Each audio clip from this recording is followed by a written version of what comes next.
We're good? All right, so you're going to start? Yeah, please start. Tfaddal. No, tfaddal. No. No, I could never. Never. I could never in front of you. Please. All right. I'm gonna start a little bit, then you got to go. Please, yeah. Welcome to the Nah Bro podcast. What's the Nah Bro podcast? What are we doing here? The Nah Bro podcast. This is so why do we name it Nah Bro? You named it Nah Bro. Because I think the one thing that every bro needs is somebody to look at him and be like, nah, bro. What does that mean? You know, like you're walking out of the house with a particular outfit, someone's got to be like, nah, bro. Right away, nah, bro. I don't know where you think you're going with that outfit, but nah, bro. Or even in a positive way, right?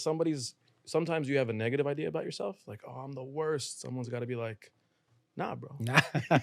You're good. You're good. Yeah, that's right. So I feel nah, like bro. that's where we are. It's like a refining statement.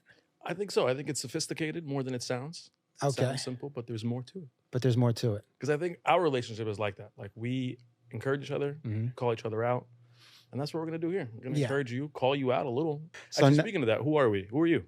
So my name is Christian John. What's up? And and who are you? My name is Mena. Right. And I think we're both doctors. We're both doctors. And our professions sound very similar. Physiatrist, psychiatrist. That's right. That's right. That's right. Yeah. What's a psychiatrist? What's the difference? People ask me this all the time. What's the difference between a psychiatrist and a psychologist? Literally nothing. We both do nothing. That's like the real answer. Well, I don't think that that's true, but They wouldn't all agree on that? We could all agree, yeah. I mean, the psychiatrists are like the medical school people who prescribe meds. They're all shrinks, though. Everyone's just getting in your head, trying to see what's going on. Yeah, I was confused about that, actually. The shrink is not the therapist, it's the doctor? You know, I sort of identify as a shrink, but I don't know who first claimed that title. Some people actually think it's an annoying title. Some people think shrink. I don't even know what that really, like, where we got that word. I Googled it.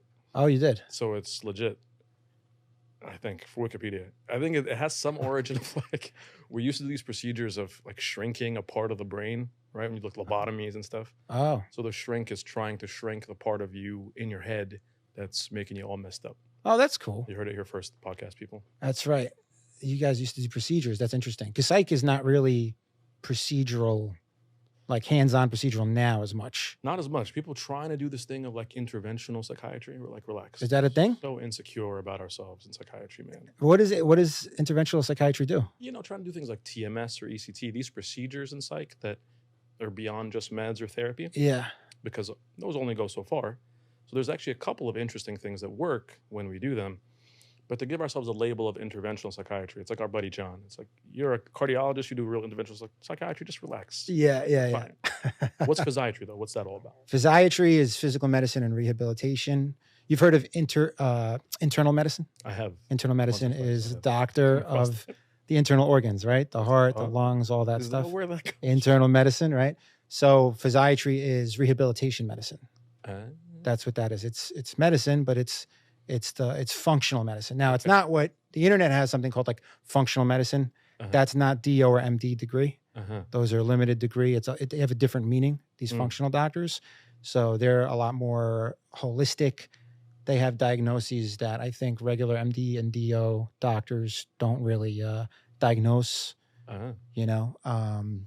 But when we say function, we're talking about like physical function in terms of, you know, like where physical therapy, occupational therapy, speech therapy, those disciplines, they affect your physical functioning, how well you can move around, your mobility, your performing activities of daily living, you know, bone integrity, that sort of a thing, strength, range of motion. And then for geriatric people, you know, do they need somebody? It's a kind of like a comprehensive way of taking some care of somebody to if their function goes down, their physical function, they can't move, they can't take care of themselves. You try to restore it to their baseline. And if they can't, and they have a new baseline that's going to be functioning at a lesser level, then you try to help them in other ways. Get them social work, you get them. So it's like you're the primary care doctor of their physical function. So if an internal medicine doctor would place a consult to, let's say, pulmonary or cardio, then a physiatrist is going to consult physical therapy or occupational therapy. And then we do a lot of pain management as well. Okay. Yeah. So manage narcotics and give injections and stuff like that. The point, the mantra is decrease pain to increase function. That's the whole thing with physiatry. Tagline. That's right. Yeah. So I work in nursing homes specifically, but physiatrists work in a bunch of different settings. You could work inpatient or outpatient in hospital. And they specialize in certain areas. So if somebody had a traumatic brain injury or a spinal cord injury, or, you know, they need cardio rehab or respiratory rehab or burn rehab. There's physiatrists that take care of all of that. But so I work in skilled nursing facilities, and those are nursing homes that have long-term care plus short-term rehab for people who are just passing through. They had a problem like a stroke or something like that. Okay. And then they have hemiparesis, or that's a fancy way of saying weakness on one side of the body. We're all about the fancy words. All about the fancy words. So we try to, you know, I'm the primary care doctor for that type of a thing. That's pretty serious stuff. For so somebody. yeah. Like Collaborating. Was that? It's pretty serious stuff for like doing comedy on the side. Yeah. Serious stuff. I'm also a comedian. You're a comedian. I'm a comedian. I can see. And you're hilarious. You're a public speaker. I've been begging you to get into. All right, so we should give a little bit more of a context of who we are. There's so much. For anybody who's listening, Mena and I have been friends for over 25 years, I think. I think so. Definitely over 20 years. Definitely. You're always like, oh, circa 1997. I have one for you, actually. The bathroom. I actually have one for you right now. So good. How does it get that stuff? It's 2004, and I remember. Maybe you remember this. Do you remember me, you, and our friend Mikey listening to the Eminem show? Yes. Eminem just came out with that CD, the Eminem show, and I'm pretty sure it was exactly 20 years ago, 2004. Wow. And we were in Mike's car jamming out to this new. I do remember. And that. it was Especially 2004. now the context that like people trying to cancel Eminem. Yeah, that's right. He made discovered him. That's right. Like, yo, he's gonna be good. This guy. But I remember that like it was yesterday. That was 20 years ago. 20 years. It's been 20 years. We're much younger than we look. Yes. Or the other way around. I think the other way around. Yeah. We're much older than we look. That's right. We look great, is what I'm trying to say. But it didn't come out the way. But yeah, over 20. So Mena and I have been friends for. We're friends now over 20 to 25 years, I think. Crazy. Decades. Something like that. Decades, yeah, into the third decade. Oof. And we're two Egyptian American dudes who grew up here in New York. Mm-hmm. And we're both from Staten Island. Yes, sir. Proud. What's up, Pete Davidson? Right. What's up, Colin Jost? That's it. That's all we got. That's the end. It's the end of the what's up. It's the end of the Staten Island show. You got, Vinny from the Jersey Shore. I mean, there's a lot of people we can't talk about who are from Staten Island, who are, for different reasons, they can remain nameless. That's right. So we're friends for quite a while now, and we have a lot of things in common. We do the same thing. We're both in the medical profession. Yeah. And we're both Egyptian American and Coptic at that. That's right. What's Coptic? That's a good one to get Go ahead. I'll leave that to you. Part of the reason I'm excited about this pod is that we've been talking about this for a while. I've kind of sitting down, talking together, because I do think there's something to the discussion. If we're having a real honest talk, sometimes it could be funny, sometimes it could be silly, sometimes it could be very buttoned up doctor talk. Mm-hmm. But I think we come from this lens of medicine, faith, two regular dudes, New York City.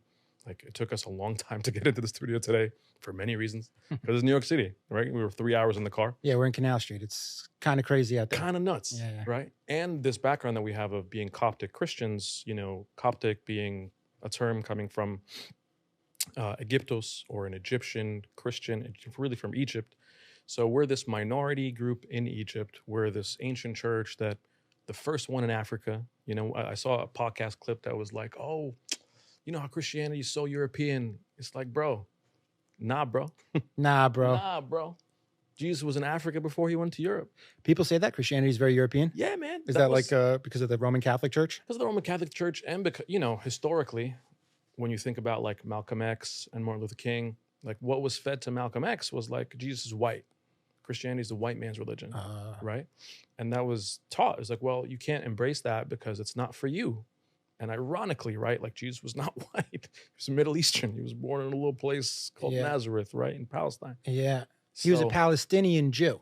Yeah, that's what he was. That's exactly what he was. What he was. A Palestinian Jew. He was not blonde, to my knowledge, contrary to some of the pictures we all grew up seeing. Right. So I think that context is important for us, being Middle Eastern guys, coming from faith, and we don't have all the answers. I think this is an important disclaimer we meant to say too.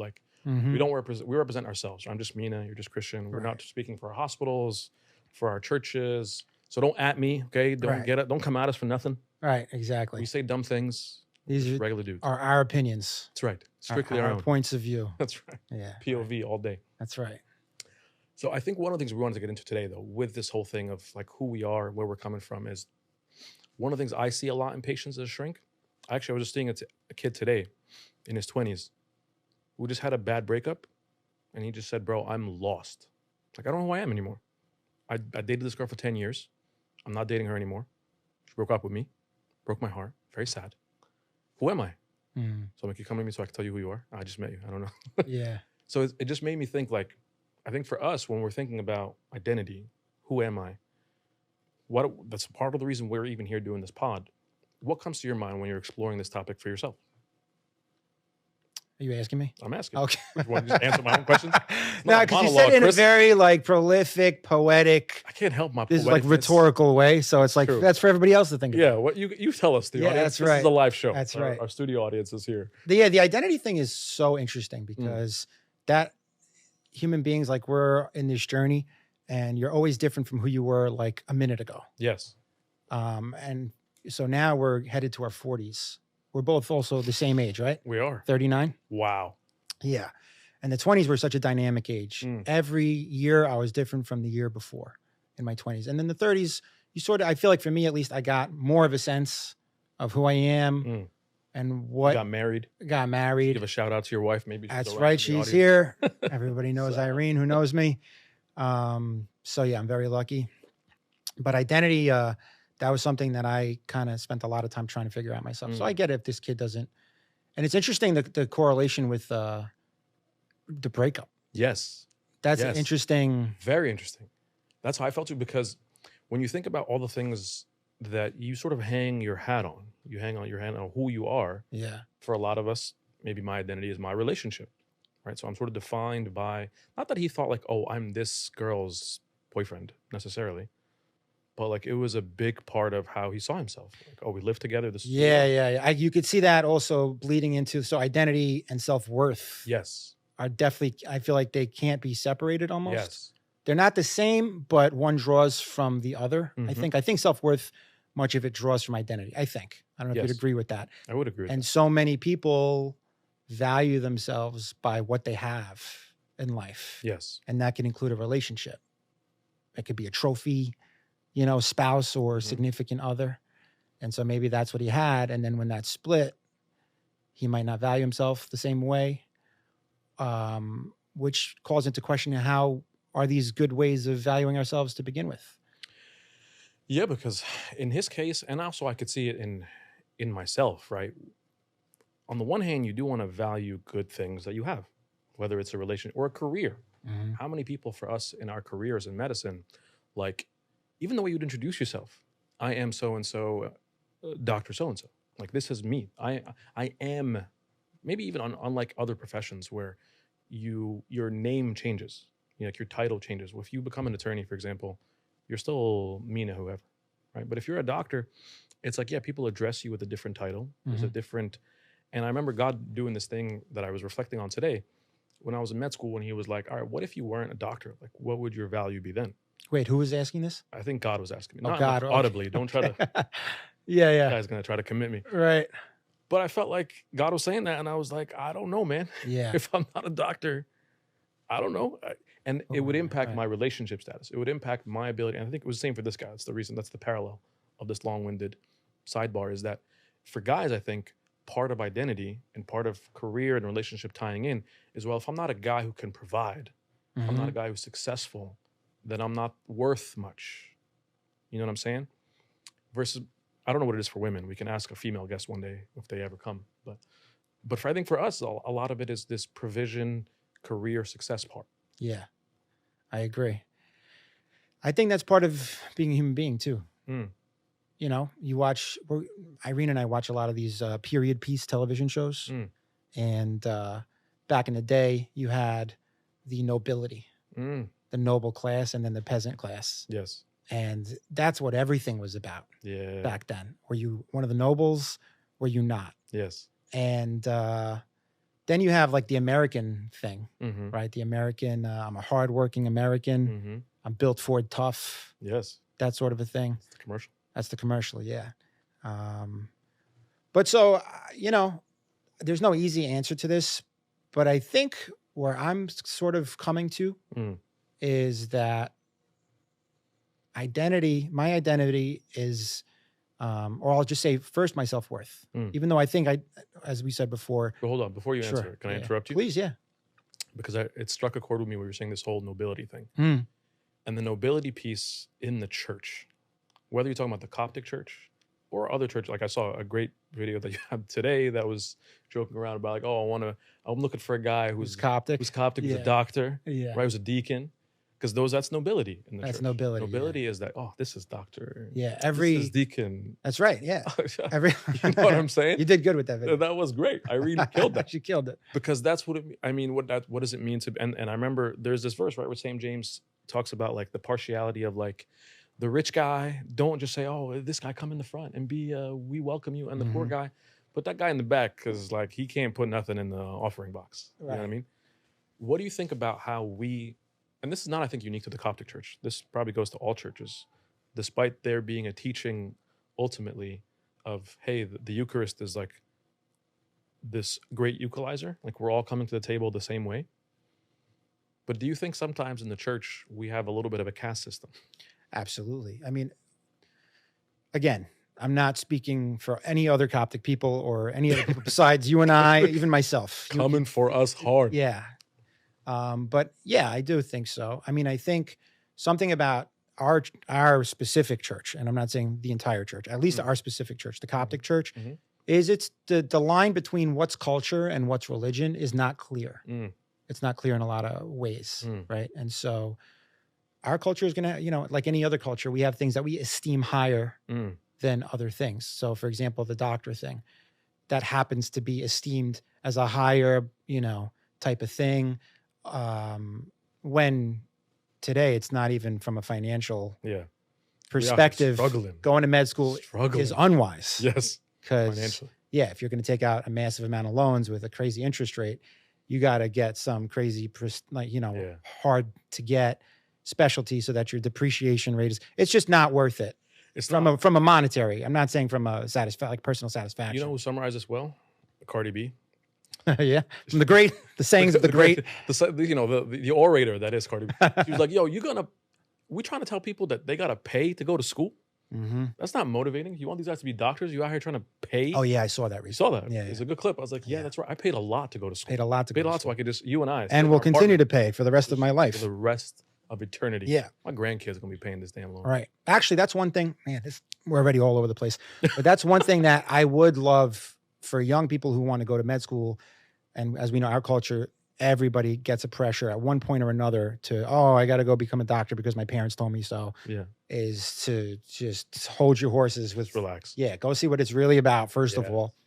And then try to plan your finances and see if that's something that you want to pay back the rest of your life. You know, I love that. I remember when we were both applying to school, I remember one of our older friends, Ralph.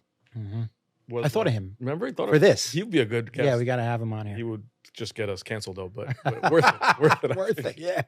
And he was like, why do people want to be doctors? And we're like, nobody had any idea because we were college kids who didn't know anything. And he was like, because you want letters after your name. If you've never been with a sick person, then you don't want to be a doctor because of compassion. Right. You want some letters in the beginning and the end, and you want a different sort of financial stability down the line or whatever.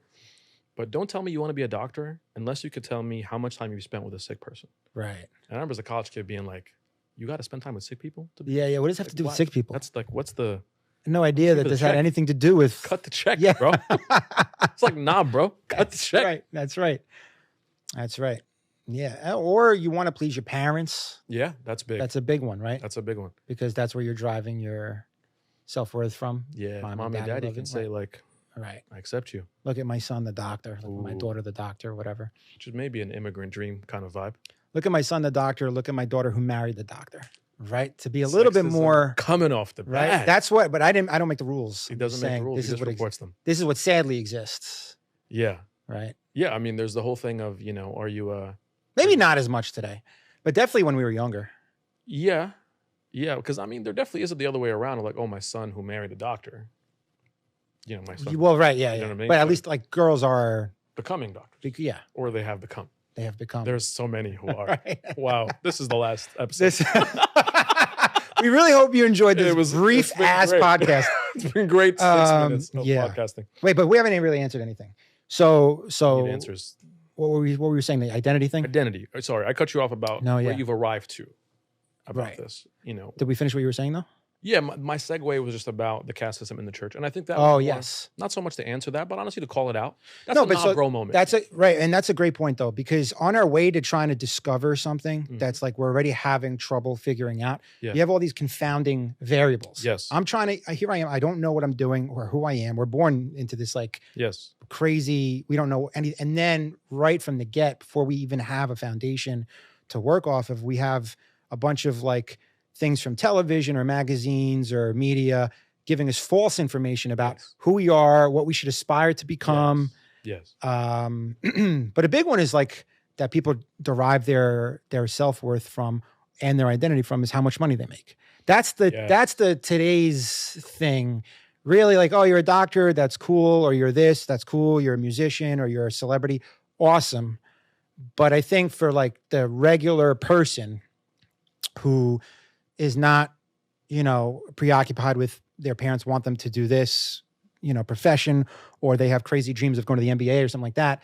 People want to make a lot of money, not just for the benefits that come in terms of in the way of more time and all that and luxury, but that becomes like, do you know how much money I make a year? Do you know who I am? Do you know all of that? And that I think is still very prevalent. Very prevalent. Very prevalent, both in whatever context you're in. If you're in the doctor's lounge, the hospital, everybody's flexing on each other. You go in the parking lot, like, oh, what kind of car is he pulling up in? You're always pulling up in that. Like, yo, you're a doctor for 20 years. You're in a Camry. What's wrong with you? Yeah. Or in the church, the same way. I remember one of the priest friends, Father Daniel, he was like, dude, sometimes when I pull up to church, it's like a showroom. I'm like, yo, we're all these. Yeah, absolutely. Yeah. And I feel like, I know we're sort of circular in our conversation, which is good. Because I don't know, to be honest, like if I'm 100% honest in our discussion, if it's more valuable for us to ask questions or give answers. People always rag on shrinks for this, It's like, tell me what to do. It's like, I'm not going to tell you what to do. Yeah. Hopefully we'll ask people enough questions, ask each other enough. Yeah, absolutely. To draw out, more truth than we've seen. Because I think there's a lot of things there that are like, nah, bro, this is not it. Because if you have money, which let's be honest, like even though we're making fun of our debt, but we have come to a place where there are some resources. We have some disposable income. Can't lie about that. Did that make us feel like we made it now? I remember when you shared with me your first check. Like, you really? Me, like, I did? Yeah, like you showed, I don't remember that. I was like, yo, that's a lot of zeros. Yeah, especially, yeah. Because coming from where the fact that we're just broke, but we were in debt. Right. And I think people don't realize that like healthcare workers bust their ass, bust their butts. Yeah. All healthcare workers bust their butts, and you're in school for a long time. And so you're like, man, an adult paycheck. Yes. It's more of like, that's really where it's coming from, is like, wow, I'm making an adult paycheck. It's not minimum wage. It's not minimum wage. Finally. For, after working 90 hours this week. Yeah. Yeah. It's more that than like, look how much, look, I'm balling. No, it wasn't a flex. It was just like, it's like, it is surreal because obviously we're also much older than our peers who were making money when they were 22. I personally still have a little bit of paranoia though. About? I relate to, so I don't know if you know, I've never met him, but I've heard this about Jay Leno. Is that we're good friends. I wouldn't be surprised. Jay Leno has, I think his Seinfeld has shed light on this, that Jay Leno has a paranoia about losing everything. Oh. And he always did. So what he did was, during his reign as the dude from The Tonight Show, he just stockpiled that money and never spent any of it. It's like in a mattress somewhere. Yeah, exactly. Because he was afraid it would all come crashing. So he never stopped doing stand-up, and he only lived off the money that he made doing stand-up. Do you think that? And I kind of relate to that. Okay. I can relate to, like, I do have that paranoia. Fear of just like losing everything. Losing everything, yeah, exactly. Do you think it's paranoia? Like, what's beneath that fear? Well, everybody wants to like just shrink quick. Ensure survival, But if you come from like a little bit of a rough waters in your past, then, you want to like have a little bit of a cushion going forward. I think, at least in my case, that's what I think. I would see that. And we may maybe get into this in the future episodes, but one of the things I've always admired about you is like, in terms of rough waters, so many things that you've navigated in your life that like, if I was exposed to a quarter of them, I wouldn't have been nearly as resilient. You do better, bro. Stop. Nah, bro. But for real, it's. I think the things that we see and we're exposed to and how that shapes what we're afraid of is a really interesting part of where our identity becomes. Because sometimes I think you can have a fear-based identity, right? Like my identity is, I'm afraid of losing everything. So I'm going to work hard, even harder than I even need to to have like an appearance of preservation. Like it's survival mode all the time because everything is threatened. It's like, you know, when somebody comes out of prison, they display this in movies and stuff. Like the way they eat is like they guard their food because your food can be taken away from you at any moment. I have no idea if that's really how it is. Just Wait, so you're saying that, how does that relate to now? Is that sometimes that's the way when we get our food, so to speak, when we make money, if we're always in this fear of scarcity, right? Always in this fear of it could all be taken away at any moment. It could all be, you know, you could lose it all. Yeah. Then we just walk around with this hyper guarding, hyper vigilance of every little thing about Where our culture has a variation of that with like the evil eye type of thing. What's that? Well, I don't really understand it too much. Does. I have a bad understanding of this is that as literal as it gets is somebody can give you a look on something. Yeah, exactly. And then everything goes wrong with whatever they were jealous of. Okay, but some people have pushed back on this and said, like, isn't there some Christian undertone? I don't think so, but this is the devil's advocate, literally here, of, you know, don't we have prayers around like envy of the devil? Like, can't the devil like look at Job and be like, yo, that guy's the man. Right. Now he just screw his life up. Right. Couldn't the devil do that to you? Couldn't you be like in a Job position? You're thriving. Yeah, and wait, so we have dedicated prayers for evil eye type thing? No, not for evil eye, but like isn't like that's the counter is like, isn't there some concept around the envy of the devil and how he obviously envies us just by the fact that we're loved by God?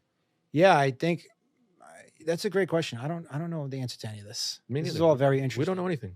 The devil thing, even the concept of the devil, like the devil knows that God exists. The devil knows that we exist and that God's purpose is for us to be with him eternally. Yes. So then if the devil knows the magnitude of God and knows that he's got no chance of, I don't know if he really thinks that he's going to overtake God at the end of the world, or if he's just trying to ruin it for everybody because he already knows. And so it's one big story of misery loves company type of thing. This is the worst case of misery loves company ever, is that the devil's like, well, I'm going to hell. So you're all come through. Exactly. Is that what that is? I wonder if maybe it's that. I mean, we can ask him, but my guess would be, it could be a part that. I wonder if it's a part too. You know how in general, like arrogance can make you delusional? You know what I mean? Like in our own lives, right? There were times where I was so arrogant that you don't see something so in front of you that you're like, bro, nah, you're crazy. Because you're so deluded, you're so caught up in your own self. Yeah. And I think the devil, in some ways, is like the ultimate that. He's the ultimate, like, no matter how much he sees God, he can't even see the greatness of God. He just sees like, no, I have the power to do something maybe to overpower God. That's the fall to begin with of the devil. Yeah, well, that's crazy amount of illusion. He's the Delulu, bro. Yeah, that's the craziest. I feel like the devil must know where this is all headed. I would hope for him. I don't think it makes a difference for him. But yeah, maybe. Yeah, I don't know. But I think for us, I mean, the tie-in, though, the segue is that it's interesting just in the same way that the devil, and we don't want to spend too much time talking about the devil today, but just I think there's... Yeah, this is so far away from what we planned. What a dark segue. No, you know the devil. The devil. No, but I mean, you remember that great book from C.S. Lewis, Screw Tape Letters? And how when you really get into like the mind of darkness, you just see, unfortunately, like there's a beautiful quote actually that I love from St. Basil, who says, the human is the only being who has the ability, the potential to be greater than the angels or lower than the demons. Because we have the ability to be more arrogant than the devil. You can look God straight in the face, and I have in one way or another, and just like flip them off. But bro, I'm not interested. I don't care. We're capable of that. Whether or not we admit that. What's sad is that doesn't sound as bad as the phrase, we could be below the devil. Like, that's crazy. It's crazy. Yeah. It's nuts. Because yeah, you're right. When you think about it, we do all just disrespect God on a daily basis, hourly basis almost. Yeah. And maybe that's part of where we struggle with our identity. Maybe I remember some other C.S. Lewis quote that was like, you know, if you're trying to get wet, you got to spend time with water. If you're trying to like be warm, spend time with fire. If you're trying to get like joy, peace, gentleness, these things that are fruit of like that come from God, he can't give them to you apart from himself. Like that's the only place they come from. You know what I mean? But I feel like sometimes we're looking for those things, understandably so, wherever else we could find them. You know, where do you feel like people in our boat, dudes in their 30s who are successful. You know what I mean? Where do we chase self-worth? Where do we chase identity in the wrong places? I think I think a lot of Americans, we derive this from what our culture pushes. Mm. And a lot of that is, especially for this age group demographic, is getting that picket fence life. Yes, 2.5 kids. Right, exactly. White picket fence. That's right. That's how you made it. That's how you made it. And then social media, I think, is proof of that. Everybody posts pictures of their family and look how good we're doing. It's really just look how good we're doing. Yes. And to show how good we're doing, you could see I've mated with somebody, I've got kids. You know, I've procreated, I got the job. Procreated. I've got the, you know, the nice house in the background. I got the car in the garage. I'm doing everything right. I'm surviving well. Yeah. And I got a little cushion as well. How are you doing? That's right. Are you living the dream like I am? Living the dream, right? Exactly. So I think people, so it goes back to different versions of that. Nobility versus how well you're doing. Human beings, I mean, Christians so we're given a little bit more of a direct. God made it easy for us. How so? Well, he's laid out things that are pretty straightforward. You know, not to lean on possessions and achievements and accomplishments as identifiers of our worth and who we are. True. Let me ask you this, because we were just discussing this the other day. Do you think sometimes, even though we believe that it's so hot, it is a hot one in New York City, it's only 114 degrees. Do you think even though we functionally believe that, like in our mind, but like we sort of externally equate, like for example, if you and I, when we were applying to med school, right? If we're telling people, hey man, we're applying to med school, like if we get into med school, they'll say, oh, God blessed you. Like you got into med school. If we get kicked out of med school, there's a little bit in their mind of like, well, maybe he didn't. You know what I'm saying? Maybe like, he didn't bless you. Maybe he didn't bless you. Like maybe, you know, yeah. I don't know if we definitely don't say it, but do you think there's some way that we're saying this with our actions, whether it's illness, right? People in the church get sick. It's like, oh, how come that young person got sick, right? Some tragedy happens, or the thing that we have that's possessions is taken away. And then in our mind, we're like,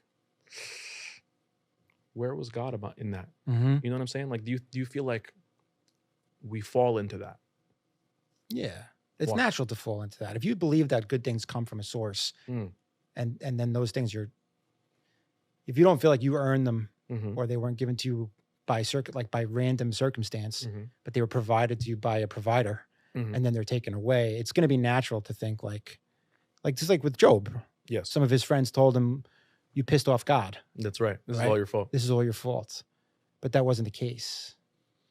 But that's why that begs the question of like, because I agree with what you're saying, but then do you think the way we define good things, like good things is just the more successful and healthy and happy and wealthy and I am, the gooder those things are. And is that really truly the definition of good? Exactly. I wonder. I think on some level. What is the definition of good? If Jesus said, when they said to him like, yo, he was like, sup. And they said, good teacher. And he said, why do you call me good? He said, only God is good. It's like, cool. So goodness is just God, which is nice, I think, theologically. But sometimes, like, I don't care. I also want the car. You know what I mean? Like, the car is good. God is good. That's great. Like, bless me. Also, give me the stuff. Why isn't the stuff good? Why is God just good? If God is good and he's the giver of good things, doesn't he want to give me the good things? Right. Right. We need the answers, Christian. I can't give you any of them. I'm looking for a joke here and I can't even find one. And that's my job. There's something I about can't even give you a joke. That guy stinks. No, this calls so much into question, but I think it's like basic. The more I think about things lately, the more I'm seeing very complicated versions of things that are just very simple. Human beings are programmed to want to survive, want to not die, right? And in New York City, religion is a very polarizing thing. You have people who are religious and people who are not religious. Yeah. Okay. And both are at fault of looking down on the other side, but they're not so different. I've come to realize this.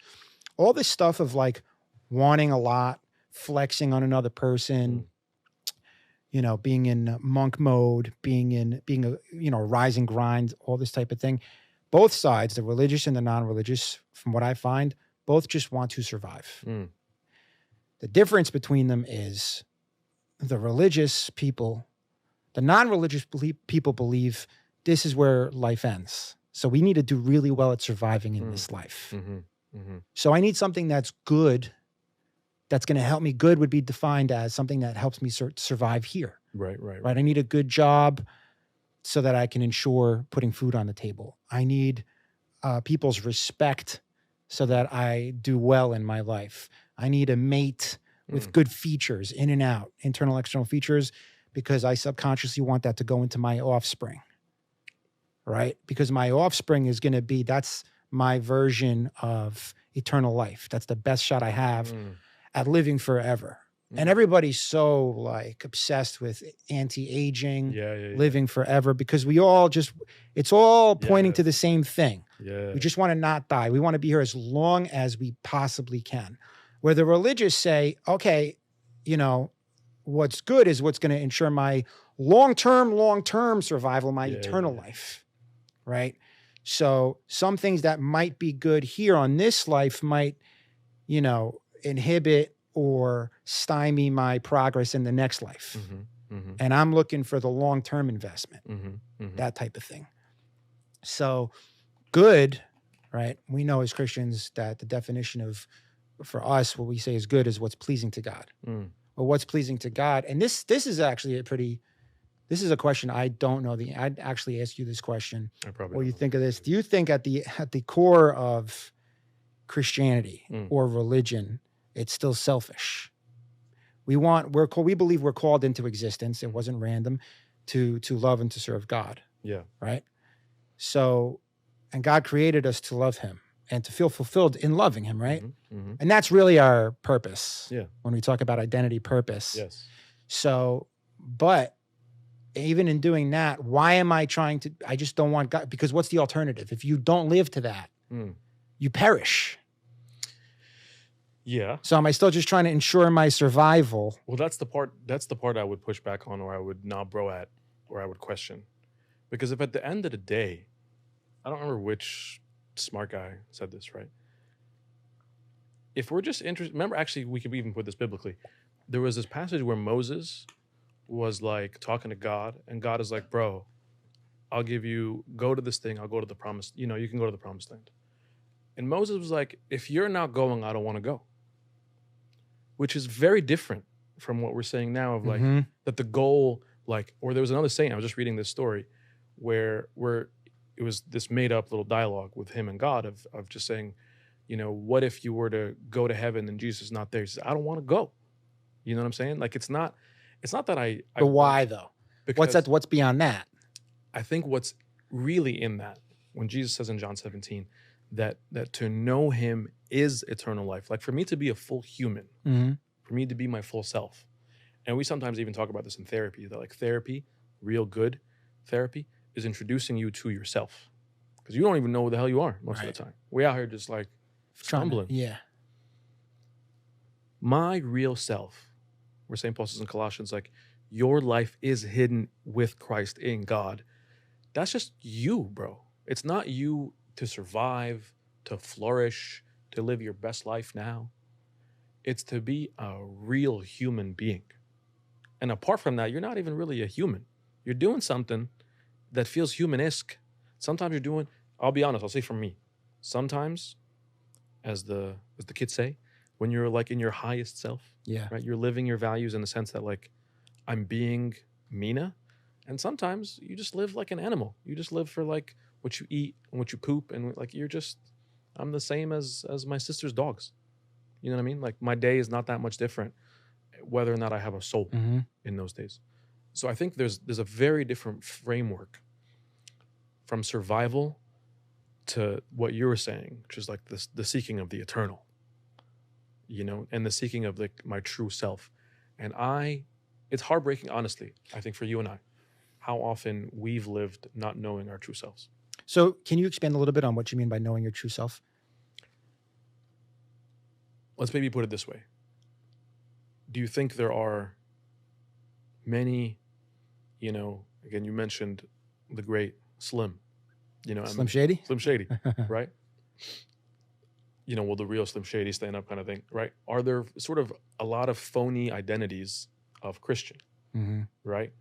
And you and I were talking about this preparing for the podcast. Like, we don't want people to think of us, oh, here's Christian the comic, or here's Mena the doctor, or here's, you know what I mean? Like, pigeonhole us in something. It doesn't matter if you still do comedy. It doesn't matter if we still do medicine. Right. Like, these things are not who we are. So if you distill it down, you remove everything, what's left, what really matters to you, Mm-hmm. I think is the question. And not answering it like theologically in a nice way. I would love for what to matter to me is this, but like, what do your actions say? What does my credit card says that like DoorDash is very important to me. Mm-hmm. Right. What do your motivations say about you? Yeah. Not where are your thoughts? Not what's on the mic, Right. So I would ask you, like, and for us personally, I think it's important for us to be transparent with the audience. Do you think there have been a lot of times in our life where we've been deluded into false narratives of who we really are? Absolutely. What did that look like for us? Well, I mean, just like how old was that patient that you said that you spoke to? In his 30s. Around in his 30s, yeah. Early 30s? Early 30s, yeah. I mean, it can happen at any age, but definitely in the 20s, you go through relationships. You're just starting out. Mm. That's the other thing is love. Mm. Am I worth loving? Let's get into that. Am I worthy of love? Is there a song? You're nobody till somebody loves you. That's what they say. Song? Yeah. Who is that? Somebody?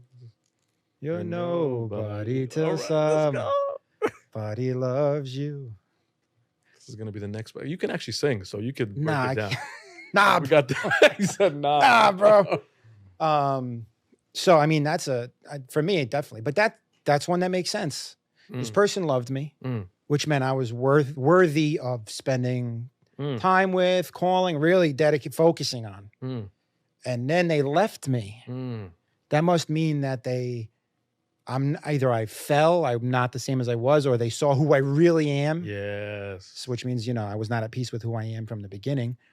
And so I was I was telling myself wrong things about my worth from the beginning, right? I was investing in the wrong thing in terms of what it reflects about me. This is what the shrinks call like a core belief. A core belief. Yeah. And the other nugget, just since we're dropping bars of songs. But let's not, I want to come back to that, but in terms relative to parental love. Oh, go So I want to hear what you have. No, I want to hear what you have to say about that. It was just a quick bar. Yeah. From The Lion King. From The Lion King. So far we have Cardi B. It was Slim Shady, one of them? Slim Shady. And St. Basil. This is why we went to med school. This is why we paid for a lot of money. This is what we're learning in journal. As the New England Journal said. That's right. Bust a move. No, so that scene when he's like really grappling with like Mufasa wants him to Simba, like the main lion person, and there's a line that I always remember. He says, "The truth about myself, impossible. They turn away from me." Right? He's afraid that this was in The Lion King. The Lion King. It's Lion King is bars. Bars, huh? Wait, can you say it again? The truth about myself, impossible. They would turn away from me. What does that mean? Means, I think, for many people, with what you're describing, whether it's parental love or relational love, there's a fear that we have. If people really saw me for who I really am, okay, they'd reject me. They'd reject me because inside, my core belief is I am not lovable. Yeah, why is that such a default setting for so many people? Part of it is what you're experiencing. The first place we experience love in the world is parental love. So if I immediately, in one way or another, didn't experience that, it begins to form this like another Bars movie is Inception, right? This idea that you can plant an idea and it's like a virus. It just grows over time. Absolutely. You're not lovable is a virus that gets implanted when we're little and spreads, annoying toddlers. Affects everything. That's so much is born out of that. That's right. We react to it. We overreact to it, underreact. Like it's just, it's at the core. Yeah. Well, that I mean, at least that it makes going after like, love with a significant other when you get older, a lot more explainable. Yes. You see that like, okay, people choose crazy dysfunctional love patterns Yes. unknowingly, unwittingly, because the whole mommy daddy thing is unresolved, right? So we see that. But yeah, I mean, so when we were saying being transparent with the audience, I've definitely fallen into that. That was something that like I was in a pattern for a while where I did not know. I didn't even know what I was seeking. I just was feeling like some sort of a hole in my heart. And you just want love. Love is also, it's like a nutrient. We do need that. I don't think there's anything shameful about that, you know. But yeah, if you can't recognize the healthy version of it, Yes, versus the mimickers, that's first. And then, but so then what would you say to people? I mean, we're really going back here. So we're talking about identity, purpose. Throwing it back. And so a lot of culture today is about learning to love yourself. Yes. There's a big focus on that today that didn't exist in the past. And in some ways it could be good. And to your point, like loving yourself. I remember one of our priest friends was discussing with like somebody our age, and he was giving them relationship advice. And the person said to them, "Oh, like I've had this experience that was terrible, and the person treated me terrible." And he just looked at him and said, "Like, where's like your dignity? Where's your sense of self? And what does that mean? That you do not that you have a boundary, that you don't allow someone to treat you in such a way." It was a little bit of aggressive. I wouldn't necessarily. I think it takes self-love to set a boundary and have dignity in the first place, right? Exactly. To realize what you're worthy of and what you're worthy of blocking out. Exactly. But then this is like very chicken and the egg. It's always the egg. It's always the egg. We solved it. In what sense? What do you mean? Well, what comes first, right? Like loving yourself, because somebody without parental love effectively ever love themselves, or are they just doomed? Yeah, just hang it up. I mean, that's right. Just hang it up. Yeah, no, there's got to like, so, you know. There is actually there's a friend of mine who called me earlier today, and I missed his call, but I'm always inspired by like his life story. He had a terrible relationship with his dad. And I was on a trip with him in Africa, right? And I remember one of the most powerful like times of the whole trip, and the universal commentary of everyone that was there was like, "Oh my God, this guy is the most fatherly, paternal human being we've ever seen." And they didn't really know like his backstory. And I talked to him after. I was like, "Bro, how are you like this paternally loving? Like your dad must have been amazing." He was like, "My dad was the worst human being on the planet." And I was like, "Make it make sense, bro." Yeah. He was like, "No, it was a gradual process for God's fatherhood to replace my dad's fatherhood." Amazing. But it wasn't overnight. It wasn't. It wasn't something that was like, and I was praying about this morning, actually. Like there's so many patterns in me. I want like a quick fix thing. I want God to be like, "Do the miracle today." And God's like, "Nah, bro, it's not how I do it." Right. It's a process. It's a sanctification process. So I felt that with, to your question, because people oftentimes will fall into this pattern, and it'll get reinforced on social media too. Like, you know what I mean? Oh, you had terrible parents, or you had terrible experiences. Okay, that's it. You're doomed. Like you're going to repeat these patterns. You're going to look for that in a relationship. It's like, well, no, but you got to be committed to allowing God to like do the healing work slowly. You know what I mean? You talked about God in your practice? I do. I was praying with a patient earlier today. And part of that reason, make it very clear, I am never at a place of saying, "Here's what I think you should do." Because we don't do that as shrinks, right? But I know the literature that like spiritual health, like there's a famous phrase that we always use in mental health, like there's no health without mental health. I also think there's no mental health without spiritual health. And that's where the literature is, right? Mm-hmm. So for that reason, that patient earlier today literally said to me, another patient said to me, that I think all these things that are happening to me is because God is punishing me for the things that I did 5 years ago. Straight up. Interesting. All these things are happening to me because God's punishing me. God's punishing me, like actively. That's a very popular concept of God being associated with punishment. Yes. It's like, unfortunately, that's like bad PR. The worst. I mean, it's not completely untrue. I mean, there is a concept of God's wrath and punishment that is truthful, right? But I wouldn't say that, people talk about it like they even know the extent of it versus the extent of his mercy and love. Yes. So that's talking out of, like, you're out of bounds there, I think. Like, speaking what we don't know. Part of it, too, I think, is that we sometimes apply, like, I remember hearing this really great talk, which was weird, but it was true. It was like, God is not like your father.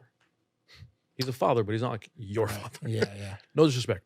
Your dad might have been cool, but he might not be. Right. You know what I mean? Maybe your dad beat you when you got home. God doesn't do that. Right. You know, and we just sort of take these characteristics from whether it's Yeah, father or somebody else. But okay, a little pushback here though is that Hit me. the regular non-Christian New Yorker might say, yeah, but if you don't obey him, you will perish. He's going to burn you in hell forever. Yeah, that's worse than beating you. That's worse than beating you, and that's, I think, here's why the reframe for that is so important. Like if God is sitting there and is like, do this or perish, and he's just kicking it in his little podcast in the sky, okay, then God is a lot of choice words that I would use that are, you know what I mean, that are not the Christian God. But the Christian God is not like that. The Christian God said like, hey man, you're going to perish. Instead of that happening, I'm going to come and I'm going to get beaten and destroyed and hung on a tree. Right. Where is that? Right. What are we talking about? We're not talking about the fact that like he didn't sit there and wait. He came and suffered. Nobody can say that apart from the Christian God. Yeah. God suffered. Absolutely. For me. That's right. different. It's not sitting back, obey me or else, is what I guess what I'm trying to say. Right. You know? It's not, you're right. Some people put it in a way that they say, we choose hell. Yeah. We choose our destination. And I mean, that, you know, sounds more accurate to me. I think so too, in the sense of like, you got to almost go out of your way. Yeah. To choose, like you got to just really reject. It's just a default setting. If you're offered something amazing, if you're offered like a mansion and you're like, I just don't want that. Yes. Then the streets are your choice. Are your choice. And especially, I think, when you're talking about how you're offered the mansion, like it's one thing when Jesus says, oh, my Father's house, there are many mansions. Cool. That sounds dope. I'll go to one of the mansions. If he's just like out here giving you keys versus if he's like hand building the mansion so that you don't have to, you know what I mean? He's going through the things that I could never do so that I get to do them. I think that's the big misconception, bad PR. I think that I've always had about God, to be fair. Like I didn't grow up loving God, right? Until I was in college. I thought the same thing. God is annoying. God is some like narcissist who just wants me for like, what do you want? You want me to go to church on a Saturday night? All these losers, like why? You know? Why they gotta be losers, dude? I'm just saying, I felt that, man. Don't judge me. You're judging me, dude. I was the one at church on a Saturday. I was one of those. They're singing hard on the mic, just like Coptic. Doctor. Yes. Deacon. Demo Khafif. But I think I never really got exposed to the fact of who God is in a real way. And when I say that, I mean Christ himself. Not the conception, the abstract of God in the sky, somebody on a big chair is an old guy. It's just like, man, I'm sweating. And same. Right. So, all right. So how do you tie this then, God's work on the cross, to your identity? I think that's the heart of all things here. That's where maybe we come to the place we're at now, is like the question we got to ask ourselves. I don't know what the answer is, but I think the question for each of us is like, you got to decide the whole Jesus thing. That's either real or it isn't. If it's not, then we got to find our identity in something else. Yeah, success, people, fame. How well we survive. All those things, survival. Yeah. But if it's real, you know, and all the things, and eternal life is, or life itself, not forget eternal, like life, breath, is defined as the knowledge of this being, this person of Christ.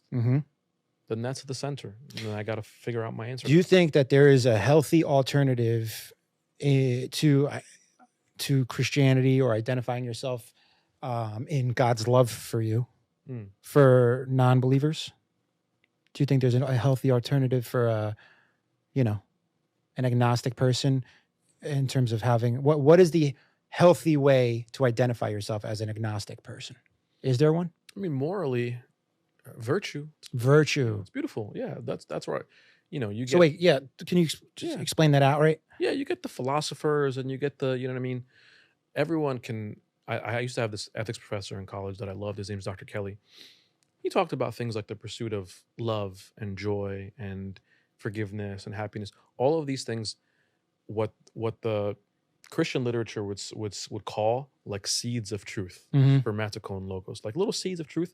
So if you don't want the full truth, no problem, cool, man, like whatever you want.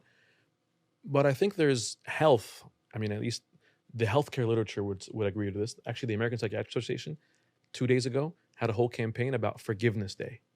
I was like, that's so dope. It's like a religious sounding principle, but there's health benefits. So people can take virtue all they want, because there's objective health benefits to virtue. Well, what defines healthy then?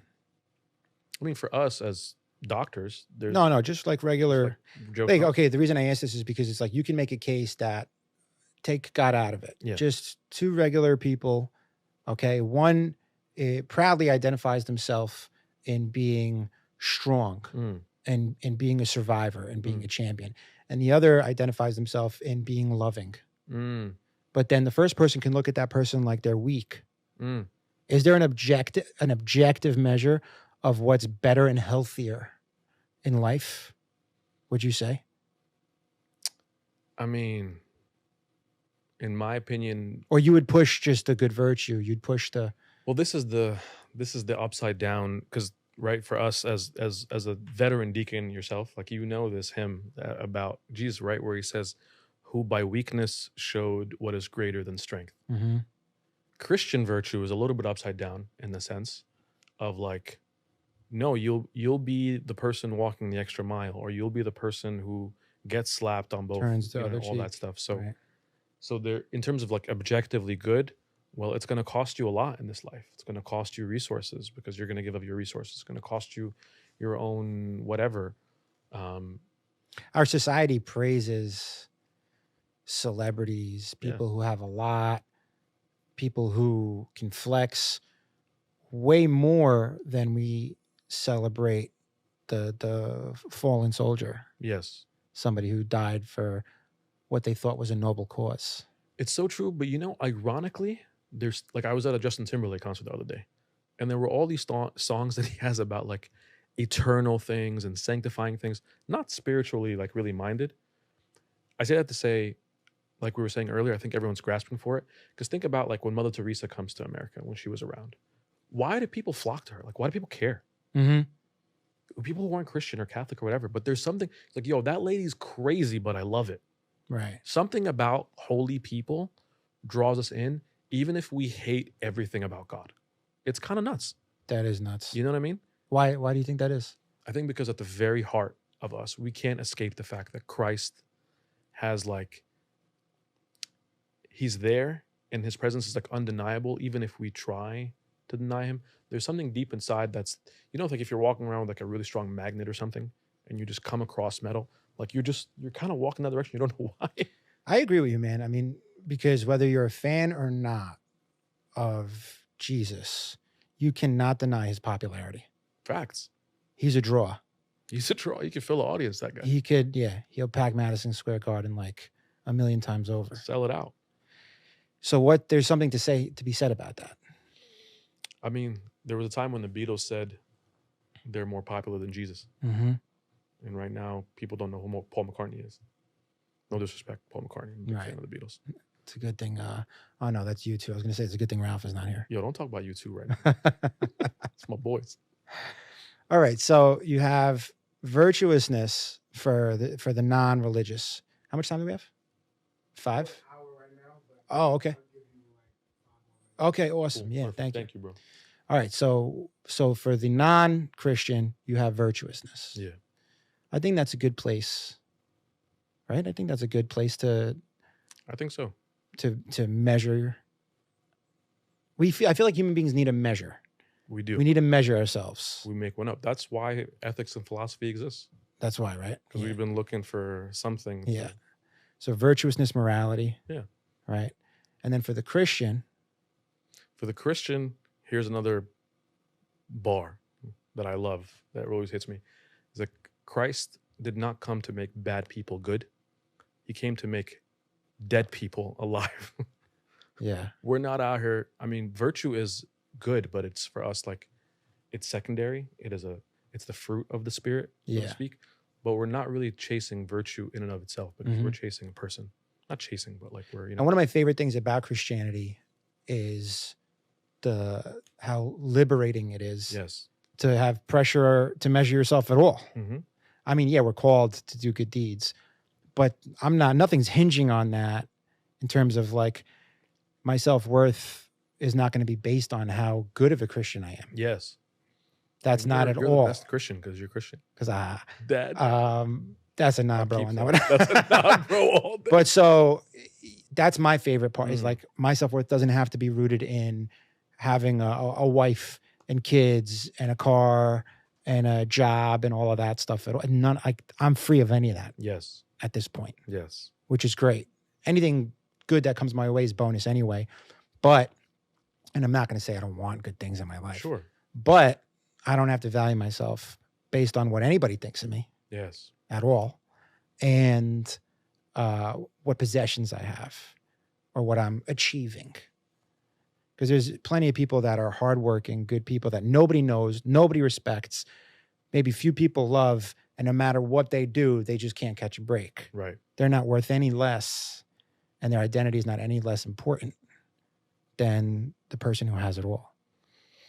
That's the biggest liberating thing, I think, that we take nothing with us to the grave. We don't.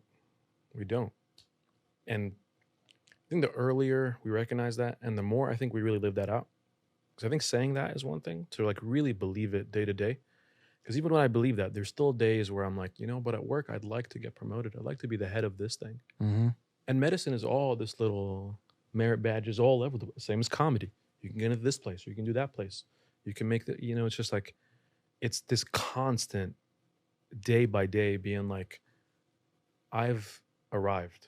And the arrival is like being secure and loved and forgiven, you know what I mean, in this person. So I think that's the real question to grapple with, right, on a day-to-day basis.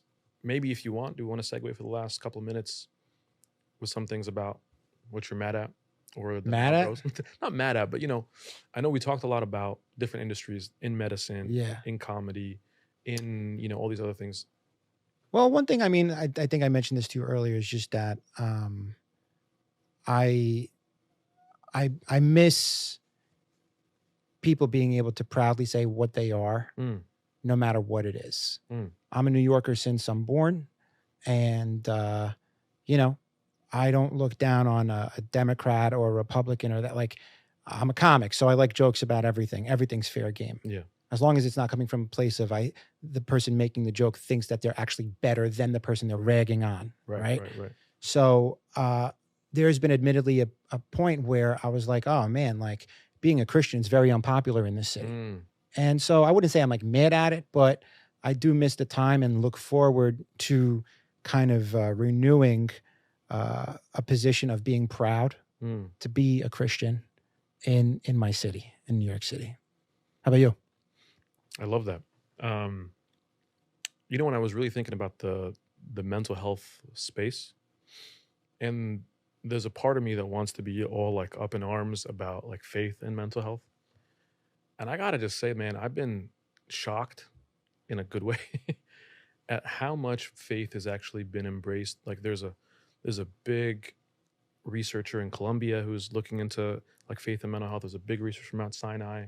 There's NIMH funded grants that are looking at doing research studies in churches for how we can integrate like faith. Like, it's just like, 20 years ago, back in my day, you know what I mean? Like these were things that were looked at as like, you're over there doing hocus pocus, and then here we are doing science. So stop doing the magical thing in the corner. And something I'm just inspired and encouraged. And so I want to maybe encourage someone else. If you're in the medical, because I get this question sometimes from people, as we know, right? Who are coming up. It's like, oh, you can ask about faith in the workplace. It's like, yeah, man, the Joint Commission says it's a standard of care. Nice. You know what I mean? Huh? It does. It's not this is not something where I'm doing it because I think it's cool. It's not because my hobby. Like this is a hobby. We're doing this because we're having fun. No, if the Joint Commission, the organization that gives hospitals the license to be hospitals, says you have to ask about spirituality. Amazing. And you got to do it. Yeah, I love that. So, and it's always done in a way that's respectful and not in a way that you're imposing anything. But the big thing for us is that how we draw out things from people. What's helpful for them? How do we understand them? So I think that's a big encouragement for me, seeing the integration, and both ways too. I would say I'll give credit to the church, both the Coptic church as well as the Christian church overall. It's been a movement in the past maybe 10 years because of, there's been, there was a high profile suicide of a big pastor in California, Rick Warren, of his son. All of these folks that we realize, hey, mental health hits us all in serious ways. And we're now allowing these outside shrinks into the church and say, oh, you can have Jesus and you can have a therapist. You can have medication and you can also have, the Eucharist. Mm-hmm. And those things are not at odds. I love that, man. We should plug and then sign off. Do it. Do you have anything you want to, you got your social media handles? Oh, yeah. Okay. If you're interested in learning more or coming at me with comments and aggressive things to say, I'm at Dr. Merholm on all the platforms, TikTok, Instagram, Nice. MySpace. MySpace? Are you on? No, Oh. just kidding. I think I died. I'm like dehydrated, so I don't even know what's real and what's not. You can fax me. I'm at Dr. Christian's Comedy on a bunch of platforms. Also, I have like side stuff. So that Coptic comedian, that Dr. comedian, that Christian comedian on Instagram. Love it. And then last thing I'll plug is we got a comedy festival that is going to be going on in September, the Staten Island Comedy Festival. Yes. So it's called the Fifth Borough Comedy Festival. So come out to that. Support local live comedy. Mena, this was awesome. Bro, this is amazing. This is the Nah Bro Podcast, episode 1. I guess we'll see you guys next time. We out. Let's go. Later. Hey.